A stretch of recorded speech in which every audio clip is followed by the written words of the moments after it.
ya YouTubers, Tazman here, bringing you another episode of Fantasy Grounds Unity from the ground up. And in our last episode, we kind of talked about the line of sight stuff, and I did get a comment on that saying that I should watch the official Fantasy Grounds YouTube demo video called Fantasy Grounds Gen Con 2020 Unity Map with Creation. With Joshua Watmo, maybe is his last name. I don't know. But anyway, it says it's 3 hours long. However, it goes through everything that you could ever want to know about whipping out a map in minutes, including the line of sight stuff. So I probably will give that a watch at some point when I have 3 hours to spare, which isn't right now, but I was just trying to get across that yes, you can do it with tiles and stuff like that, but definitely I would recommend checking that video out. Maybe not in its entirety if you don't want, but at least skim through it and find the information that you find actually being the most important. So today in our episode, what I wanted to do is kind of address some other things that I've been asked, and now I'm completely drawing a blank as to what those were. So give me just a second. While we do that, I'm going to go ahead and clean up some stuff here. There we go. Oh, I do remember. In the past, I've been asked about, I don't want to fork out the money for Rob Tui's things. All those effects that he creates are completely codable. You can do it if you take the time. I mean, basically, what you're paying for is for him taking the time to actually do it so you don't have to. And for me, that is well worth it, because there's a lot of spells and things like that he's coded. Some are really easy, some are a little more complex, but I kind of wanted to go into some of these just to give you an idea of what they are. Actually, you know what? Let's just go grab... Should I just do a new character? Let's just do a new one. We're not going to do anything special with it other than add some spells and look at what they actually do and kind of try and talk about what those meanings, what they are. Now, I have in the past done a video on doing, let's see, FANTASY GROUNDS, and I think it was effects, EFFECTS. Let me just see if this is the one. So if you go and type Fantasy Grounds Effects, is this the one I'm thinking of? Yes, it is. So they have a nice wiki page, which is really good, that you can actually find a lot of this information on, as far as, how to code these things yourself. So if we shrink that down so you can see that, for example, blinded does grant advantage on attack. So people attacking this person. And this is the reason this says grant. The grant is meaning that it's someone attacking the person. Disattack means that it's disadvantage on the player itself. So the grant means it's giving permission to someone else to do it to them, or the target, and this is saying the target gets this applied to them. So blinded, for example, is it grants advantage on attack for people attacking them, and if you have this coded in, it will automatically say, okay, they get advantage if they're attacking this person because they're blinded. And then also here it says that, if they're doing the attack, they automatically get disadvantage. So these are conditions right here. There's lots of the modifiers here. You can see the little codes for each of them that is parsed to give it For example, you have advantage on initiative rolls, disadvantage on initiative rolls, and and then we get into these more kind of conditionals. If poison, disadvantage on wisdom. So these are basically all those are. And if you go look at this, you can actually kind of get an idea of the different things. For example, with rage, class is barbarian, and it says advantage on checks of strength, advantage on saves on strength. Damage is 2. I guess a +2 on damage. Melee, and then damage 2 for melee stuff. And then it says resist, bludgeoning, slashing, piercing. So this is basically, if we go look at say Rabtui's stuff here for rage, that's not a spell, but it'll still work. We will be able to see that it's basically probably saying that exact same thing. So this is a class feature. Let's do barbarian right there. And now if we go give our rage here, you'll see it's the exact same thing. So rage, this is the description. In fact, if we come in here, you get a slight idea that the first section, which is separated by semicolons, is telling you what it is. So description is rage. The condition is advantage on checks if it's strength. Then a semicolon saying the next one, advantage save on strength. Then the next one is damage to melee, melee, right? And then the next one's resist, bludgeoning, piercing, slashing. So this is showing you kind of the exact same thing that we have for Rob Tui's thing. You can see here that it lasts for 1 minute. So the duration's 1 minute. Target is self, and it expends never, which means it never is gone completely. Right, I believe also you can look under here, maybe, let's go preparation. Is it this one I'm looking for? No. It does not have, though, that whether a short rest or long rest is what it takes to recharge it. So that's kind of interesting. But so that's kind of what I want to point out is it's always great to, you know, give you the stuff, but it's even better to give you the tools to understand where that stuff comes from or how to do it yourself. So for example, feral instinct. This is the description right here. Then the semicolon separates it to the what was that called? The darn it. The conditions. Conditions is the word I wanted. So if we go in here, we can see the condition is advantage on initiative. So if your player has feral instincts, which is a barbarian class type thing, then they get advantage on initiative. Here we have Avatar of Battle. It gives resistance to bludgeoning, piercing, slashing. I'm assuming that means not magic. So if it's bludgeoning, magic bludgeoning, it actually does not count. So I never really noticed the little knot there. I wonder if that's in here anywhere specific. Let's try something. Control F, exclamation point. Looks like it's in here 12 times. So not psychic, not magic. I want to see where they're... I want to verify that that's not. A special tag, bang, can be used as a logical knot. For example, resist, bludgeoning, piercing, not magic, creates an effect which allows whoever has the effect to resist bludgeoning and piercing weapons, provided they are not magical. So yeah, that's basically what we were just talking about.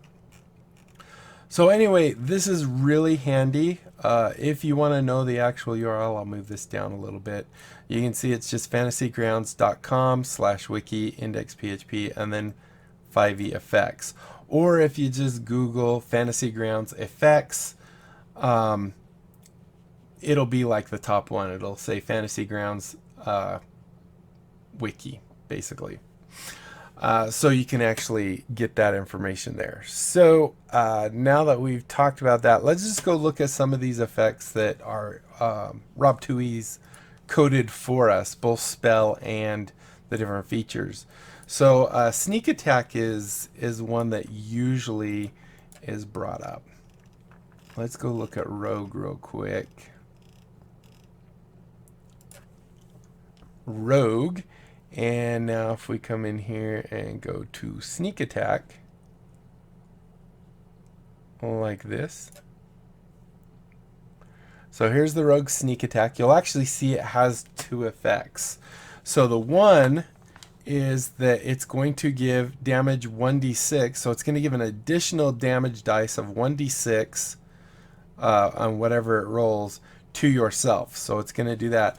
The other thing it does is it says sneak attack on turn self. So if we go look at these real quick, we can see that what this is actually going to do is going to apply an effect to yourself. Let's see if we do this maybe, and this, and just grab name here. So if we click on this, this is just going to apply the effect to let you know, okay, I have sneak attack on my turn, right? If I apply this one, it's going to say now when I roll 1d6 for the damage, I actually get to, I don't have anything that does 1d6, any damage. So let's just throw a dagger on here real quick. No. Where's items? Items.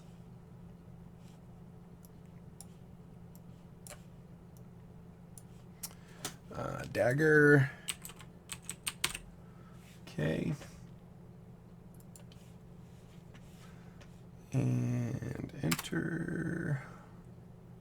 Oops, I was in the wrong window. And just grab a dagger. So if we were to roll damage on this, because we have this effect on ourselves, you'll see that it actually will automatically roll that 1d6. Now, the thing is this isn't smart enough to know that, okay, now I'm level 4. So I get even more. So you actually have to kind of go code this one as you progress in levels to match your thing. In other words, it's just always going to do 1d6. At least that's how I read it right there. Now I think there are ways you could actually do some more advanced coding and get it to do that. I'm kind of curious if this plus means you need to modify it yourself.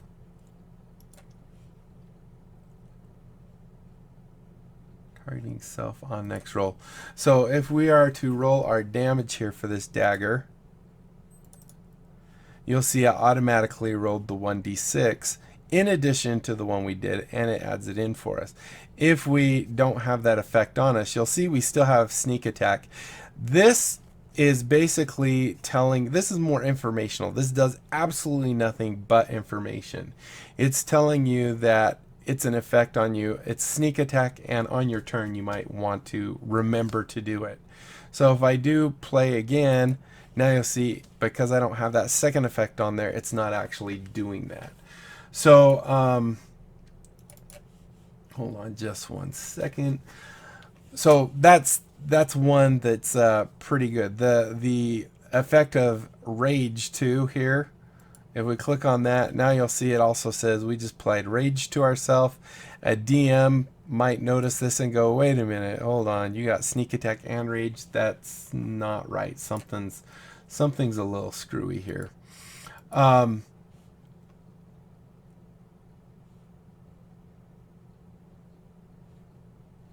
Hold on just one second. So anyway, sorry about that. Hold on just one second. I'm gonna be right back. Okay, sorry about that. So anyway, guys, I was saying here, this would be kind of suspicious because, yeah, we've got sneak attack and rage, which is going to be kind of rare. But in the example, it's fine. Why can't I click on you? Next actor. There we go. So anyway, let's go look at some of the other types of things that we have and maybe help understand these raw tuis. So if you do get it, I highly recommend it because there's a lot of stuff that he has done that personally I wouldn't want to do it all manually right now. But let's go. A wizard has tons and tons and tons of spells. Let's go into spells, and let's say maybe like level 1. So for example, some of these things, and he actually has in his little help the information to tell you what these things are. So this is a ritual. I think just an R means, yeah, that's a reaction. The S, I think it means it's somatic. I can't remember. But if you do have his tools, you can always come in here and go to spells here. And I think he has it under story. I think it's in here. Extras?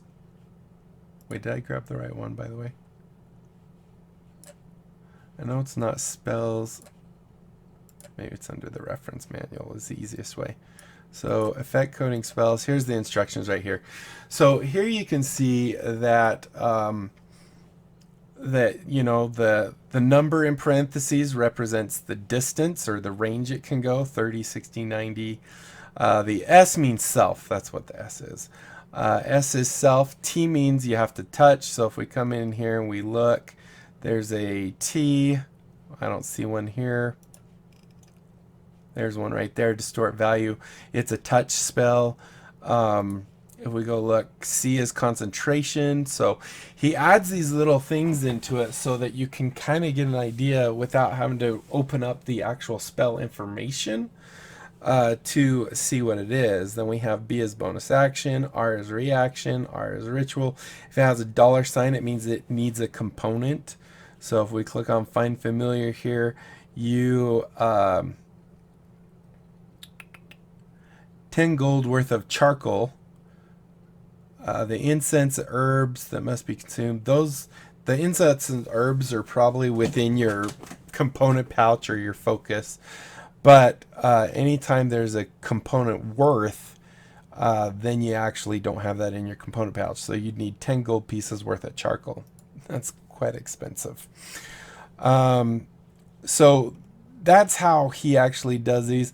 Find some of these are going to be mostly, kind of just role play or just for information.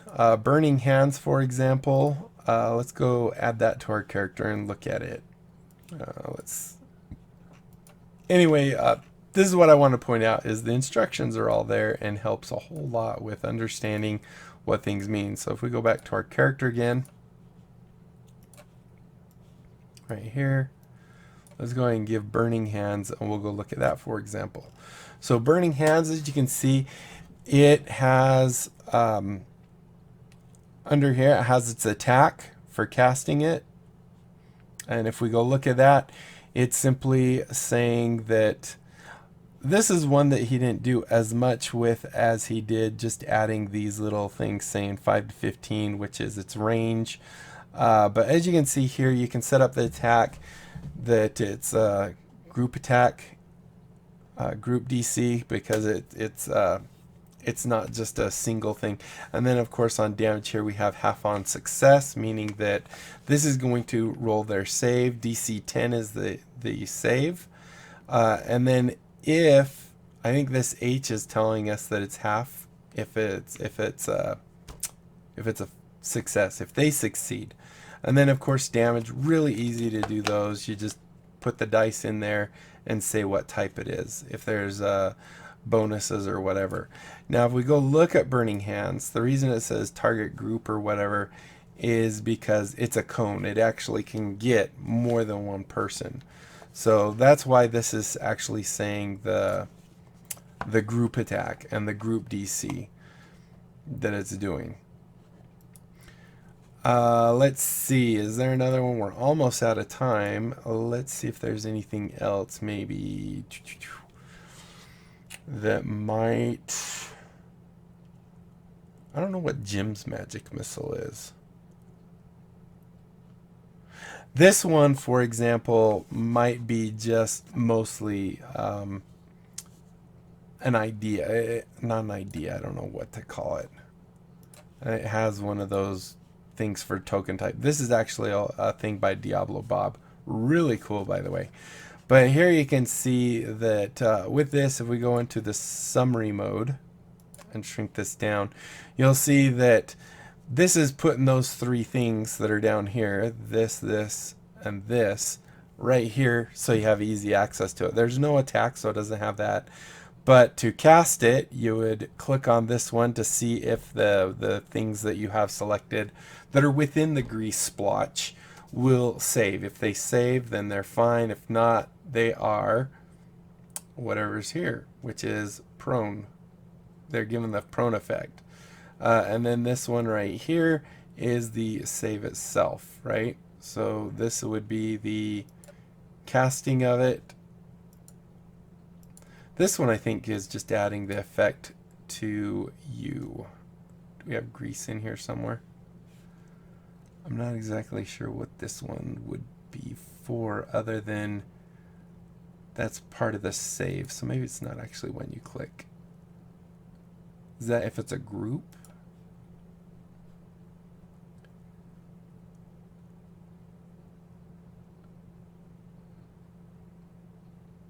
I'm not sure why it shows that one, because you mouse over it, doesn't actually show anything. It might just be because there's a value in this save, but that save is actually included in the cast. So that one's an interesting one. Anyway, the big thing I wanted to point out, I'm not the best at coding these things, which is part of the reason I got the Rob Toohey ones. Because I didn't want to take the time to figure out what would be the best code for every single one of these things. So as far as being the guru at actually coding them, that's not me. I never claimed to be that. But what I did want to do is point out, yes, the Rob Toohey things are very nice, but you could actually do it all yourself. And I definitely wanted to get out there the actual wiki page on where you could learn lots about the effects and stuff. And as you can see, there is a lot of information here. Highly recommend checking out the wiki for all kinds of things. There's just lots and lots of information out here. Very well put together. So that's it for me. Hopefully you guys enjoyed. If you did, be sure to leave a thumbs up down below. Aside from that, comment, like, and subscribe. Follow me on Twitter. Check out my Discord and my other channels. And if you have any recommendations of what you want to see next on this series, let me know, and I will definitely entertain any suggestions I get. And that's it. Until next time, I'll be seeing you later. Bye.